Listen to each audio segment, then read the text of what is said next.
Hi mga mare, day off ko nga pala ngayon kaya naglaba muna ako.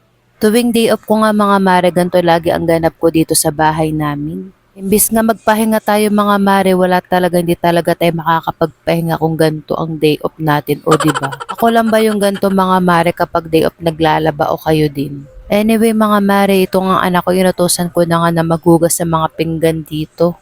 Habang bata pa nga siya mga mare, tinuturuan ko na nga siya ng mga gawaing bahay para hindi rin ako mahirapan, di sa akin lahat, o di ba?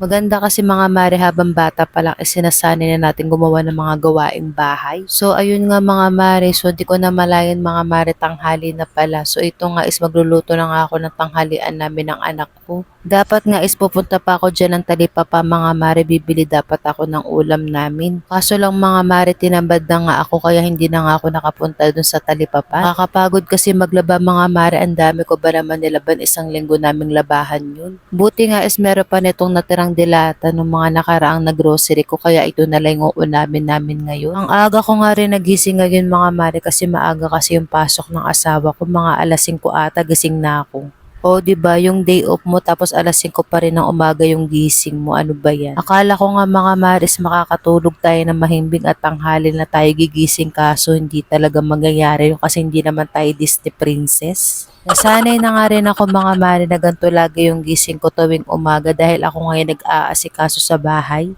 Bago nga kasi pumasok talaga yung asawa ko sa work niya mga mare, talagang pinaghahainan ko siya ng almusal niya tuwing umaga. Pinagluluto ko siya ng breakfast niya, o di ba di mo kaya. Ikaw na lang talaga yung masasanay kapag ganito lagi yung ginagawa mo sa araw-araw.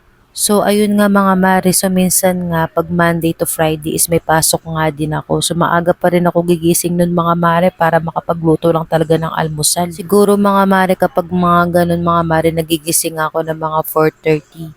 Tapos nagasaing na ako niyan and then nagluluto na ako ng pang-almusal namin tapos pang-baon ko, minsan pang-baon pa ni Kurt. O, di ba ang dami kong oras mga mare, ganun talaga mga mare, kahit sobrang busy ka and may work ka, talagang kailangan mo talaga i-manage yung oras mo mga mare kasi tayo nga is Wonder Woman, charot lang. So ayun na nga mga mare, hapon na pala to mga mare, nag-request ngayong anak ko na pagluto ko daw siya ng hotcake. Nagluto ko na nga siya mga mare, sino ba naman ako para tumanggi, o di ba?